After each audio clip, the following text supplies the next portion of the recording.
Emails आई हुई हैं कि मार्क्स कम है, लेकिन आप लोग ये तो देख लेते हैं मार्क्स कम है, वजह नहीं देखते मार्क्स कम क्यों है। देखिए मैंने आप सबको बताया था कि रिसर्च ऑब्जेक्टिव और रिसर्च क्वेश्चन अलाइन होते हैं। 90% स्टूडेंट्स की यही मिस्टेक है। मैं इसकी आपको अनाउंसमेंट में एग्जांपल भी दी थी, वही एग्जांपल मैं दोबारा दे देती हूँ। देखें, जैसे ऑब्जेक्टिव है to find the effect of test anxiety on academic achievement, ठीक है ना। अब इसी को जब रिसर्च क्वेश्चन में बनाना है तो इसी को अपने क्वेश्चन फॉर्म में चेंज करना है, ठीक है। What is the effect of test anxiety on academic achievement. Simple बात है ये, इसमें कोई मुश्किल बात थी। आपको स्टूडेंट ने एक ऑब्जेक्टिव बनाया हुआ है और इतने सारे रिसर्च क्वेश्चन बनाए हुए हैं, कुछ ने ऑब्जेक्टिव डिफरेंट बनाए हुए हैं और रिसर्च क्वेश्चन डिफरेंट बनाए हुए हैं। अब मुझे बताएं, आप लोगों को ऑब्जेक्टिव और रिसर्च क्वेश्चन वाली बात समझ आई है? जी स्टूडेंट्स बताएं मुझे। जी मैम आ गई है। ठीक है, बाकियों को नहीं आई जिशान के अलावा? जी इशरत आपको आई है? मैम जी नहीं हाँ। कुछ। देखें, ऑब्जेक्टिव है जैसे to find the effect of test anxiety on academic achievement, ठीक है। ये मैंने अनाउंसमेंट में रिटर्न भी लिखा हुआ था कि आपको मसला ना हो। To find the effect of test anxiety on academic achievement, तो इसका रिसर्च क्वेश्चन क्या होगा? उसी को आपने क्वेश्चन फॉर्म में चेंज कर देना है। What is the effect of test anxiety on academic achievement. ये अनाउंसमेंट में रिटर्न भी लिखा हुआ है। ऐसे आपने रिसर्च ऑब्जेक्टिव्स और रिसर्च क्वेश्चंस को अलाइन करना है, ठीक है। अब समझ आइए जी जी इशरत? मैम। जी ठीक है, तो ये बात मेन है जिसकी वजह से आप लोगों के मार्क्स कटे हैं। अब मेरी बात सुने, आप लोगों ने मुझे ईमेल करना है और उसमें अपने रिसर्च ऑब्जेक्टिव्स और रिसर्च क्वेश्चंस ठीक कराने हैं और असाइनमेंट 3 के अंदर भी वो अटैच करने हैं, क्योंकि ये सारा रिसर्च ऑब्जेक्टिव्स और रिसर्च क्वेश्चन आपकी बेस है थीसिस। समझ आ रही है ना मेरी बात? जी मैम। ये आपकी बेस है थीसिस की, ठीक है। और बाकी यही मेन मिस्टेक है जिसको आपने करेक्ट करना है। ये मुझसे मेल पे प्रूव करवाते जाएं। जिस स्टूडेंट ने आज मेल किया हो कि मैं कुछ देर तक शाम तक रिप्लाई कर दूंगी, और मुझे ये कोई ना कहे कि हमारे मार्क्स बढ़ा दें। मार्क्स नहीं बढ़ने, क्योंकि मैंने यही बात आपको अनाउंसमेंट में बताई थी, लेकिन आप लोगों ने इस पर बिल्कुल भी गौर नहीं किया। लेकिन ये आपको ठीक इसलिए करना है क्योंकि आगे जो लिटरेचर रिव्यू से आगे सारा काम इन रिसर्च ऑब्जेक्टिव और रिसर्च क्वेश्चन की बेस पे होना है, डाटा कलेक्ट इनकी बेस पे होना है। अब आते हैं असाइनमेंट की लिटरेचर रिव्यू की तरफ, ठीक है। देखिए, लिटरेचर रिव्यू आपने इंटरनेट पे आर्टिकल्स हैं, बुक्स हैं, ठीक है, उन पे उनसे आपने हेडिंग्स बनानी है अपने टॉपिक से रिलेटेड, ठीक है। एचईसी की रिसर्च रिपोजिटरी पे आप जाएंगे तो आप देखें लिटरेचर रिव्यू कैसे किया हुआ है। आर्टिकल लेके आपने एज इट इज आर्टिकल का मटेरियल नहीं डाल देना, अपने टॉपिक से रेलिवेंट हेडिंग्स बनानी है, ठीक है। हेडिंग्स बनानी है, उनमें लिटरेचर रिव्यू का मटेरियल डालना है और फिर एपीए स्टाइल के मुताबिक उसके रेफरेंसेस देना है, ठीक है। एपीएस स्टाइल नेट पे सर्च करें। एंड रेफरेंसेस भी और रनिंग रेफरेंसेस भी जो सेंटर में आते हैं वो एपीएस स्टाइल के मुताबिक आपने देना। Is it okay?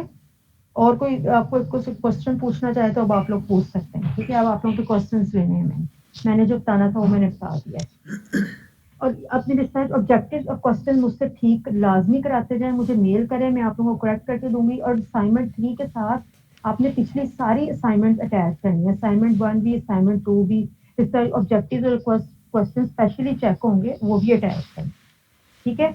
और लिटरेचर रिव्यू में जितने मिनिमम पेजेस लिखे हैं उतने का होना चाहिए, ठीक है। और एचईसी की रिसर्च रिपोजिटरी आप चेक करेंगे तो आप लोगों को बिल्कुल समझ आ जाएगी लिटरेचर रिव्यू कैसे करें।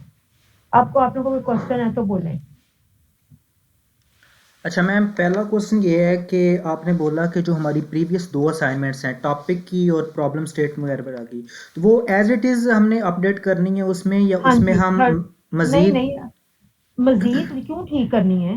जिनकी मिस्टेक्स हैं उन्होंने रिसर्च ऑब्जेक्टिव्स और क्वेश्चंस ठीक करने हैं, और किसी ने ठीक नहीं करना, और बाकी सारे अटैच करते हैं। सबकी मिस्टेक्स हैं ऑलमोस्ट, आपकी नहीं है तो आपने एज इट इज अटैच करनी है, ठीक है। ठीक है, ओके। और क्वेश्चन? जी स्टूडेंट्स, और कोई क्वेश्चन है आप लोगों का? और कोई क्वेश्चन है तो पूछें, क्योंकि टाइम शॉर्ट है, फिर हमें सेशन एंड भी करना है। अच्छा मैम, एक क्वेश्चन ये है कि जी अनाउंसमेंट जो असाइनमेंट की रिक्वायरमेंट है उसके अकॉर्डिंग ये है कि हमने 5 आर्टिकल एंड 5 बुक्स, तो ये इंटरनेट से होगा सारा? ऑब्वियसली। और इसके इसके जो रेफरेंस है उसकी क्या बोलते हैं उसको, साइटेशन आई थिंक वर्ड है, ये कैसे ऐड करनी है इसका थोड़ा देखिए, एंड रेफरेंसेस एपीए स्टाइल के मुताबिक होते हैं। आप इंटरनेट पे एपीए मैनुअल चेक करेंगे तो रेफरेंसेस आ जाएंगे। डाउनलोड सेक्शन में भी हो सकता है एपीएम मैनुअल पड़ा हो, वरना इंटरनेट साइट पे है। उसके मुताबिक आपने रनिंग रेफरेंसेस जो स्पीच में आते हैं और एंड रेफरेंसेस जो उसके मुताबिक ऐड करने हैं, ठीक है। उसका खास स्टाइल होता है लिखने का, मैम आप इंटरनेट पे सर्च करेंगे इस और उसके मुताबिक आपने लिखना है। इसके अंदर जो हमारी मैक्सिमम पेजेस हैं वो 45 हैं, तो इसके आसपास इससे अगर 5 बढ़ भी सकते हैं तो कोई इशू तो नहीं होगा? कि नहीं पढ़ने का कोई इशू नहीं है, कम। और कोई क्वेश्चन किसी का? मैम ये प्लेगरिज्म जो है ये इसमें इंक्लूड होगी, मीन की चेक होती है? और किसी का कोई क्वेश्चन? जी जी बिल्कुल चेक होती है, ठीक है। ठीक है। मैम मैम ये जो लिटरेचर रिव्यू होगा इसमें भी प्लेजरिज्म होगा, हाँ क्योंकि ये जी, तो पहले की जो लोगों ने बताई हुई होती हैं चीजें कि उन्होंने ये काम किया इसमें, वो इसमें उसमें प्लेजरिज्म नहीं जी होना मैम। चाहिए, ठीक है। पहले वाले लोगों को आपने प्लेजरिज्म का मतलब है आपने रीफ्रेज करना है लेकिन सेंटेंस मैम को, फिर ठीक है। जिसमें लिंक और ऐड करनी स्टूडेंट्स होती है लिखिए, उसमें भी तो यही एज इट इज करना होता है, जिसमें लिंक ऐड करनी होती है।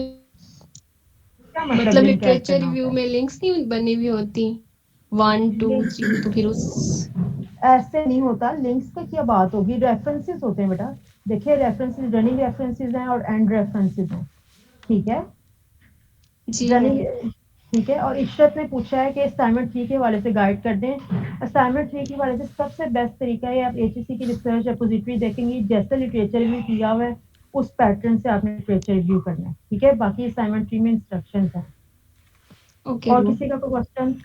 मैम ये जो लिटरेचर रिव्यू है ये हमने इस टाइप का बनाना है ना कि वो चैप्टर 2 वो सारा मेंशन करना है ऊपर, वो जो हमारा फर्स्ट पेज हाँ होता है जी बिल्कुल, इसकी रिक्वायरमेंट जी सारी, जी, और इसमें जो हेडिंग हमने ऐड हाँ करनी जी है, जी। हेडिंग वगैरह वो प्रॉपर्टीज होगी इस तरह करके, सब हेडिंग वो सारी ऐड कर सकते प्रॉपर्टीज हैं? क्यों होगी? हाँ, सब हेडिंग्स नहीं, मैं देखें लिटरेचर रिव्यू की हेडिंग्स बनती हैं, ठीक है। 1 हेडिंग होगी, 2 हेडिंग होगी, 3 हेडिंग्स होगी आपके टॉपिक से रेलिवेंट। सब आज हेडिंग्स क्या है, सब हेडिंग को तो कोई कॉन्सेप्ट नहीं है ना। मैम एक सब क्वेश्चन, हेडिंग्स भी हो सकता है कि एक टॉपिक के अंदर मजीद हेडिंग्स बन रही हैं एक, तो वो सब हेडिंग्स हो जाएंगी, अच्छा ठीक है। मैम एक क्वेश्चन मेरा जी ये है कि अब हमारी जो रिक्वायरमेंट है उसके अकॉर्डिंग है कि हमने 5 साइट्स और 5 हमने बुक्स के रेफरेंस देने हैं। अब फॉर एग्जांपल एक साइट से हमने कोई उठाया है तो जो दूसरी बुक से उठाना है वो उसी के नीचे ही आता जाएगा या सेपरेट पेज पे जाना है? देखिए उसी के नीचे आता जाएगा, आपने कंटिन्यूटी में काम करना है, ठीक है। मीन के आपने कंटिन्यूटी में वो जो काम उधर करना लिखा है, हुआ है रनिंग फ्रेज में सारा? हाँ जी। आपने एचएससी की रिसर्च रिपोजिटरी देखें, आपको पता चलेगा कि किस तरह से आपने बनाना है, ठीक है।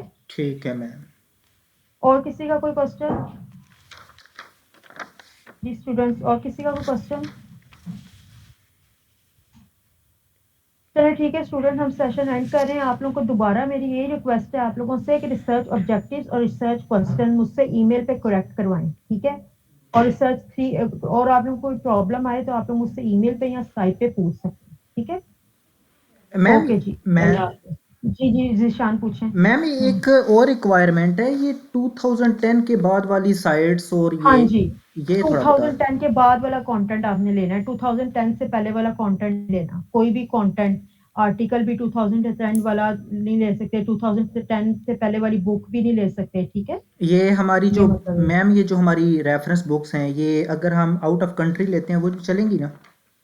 अक्स बिल्कुल चलेंगी, आउट ऑफ कंट्री भी चलेंगी, बस। ठीक है मैम, मेरे तमाम क्वेश्चन क्लियर हो गए, बेटा थैंक ये यू। अच्छे मार्क्स होंगे, ये डिपेंड करता है। ये स्टूडेंट पूछ रही है इशरत के असाइनमेंट मार्क्स ऑब्वियसली मैं अच्छे दूंगी अगर आप अच्छा काम करेंगी, ठीक है। और आप रिसर्च ऑब्जेक्टिव और रिसर्च क्वेश्चन ठीक करें, वो मुझसे ठीक करवाएं, और असाइनमेंट 3 पे भी मीनवाइल काम करें, ठीक है। ओके जी, अब हम सेशन एंड करें, thank you Allah ma'am. Hafiz.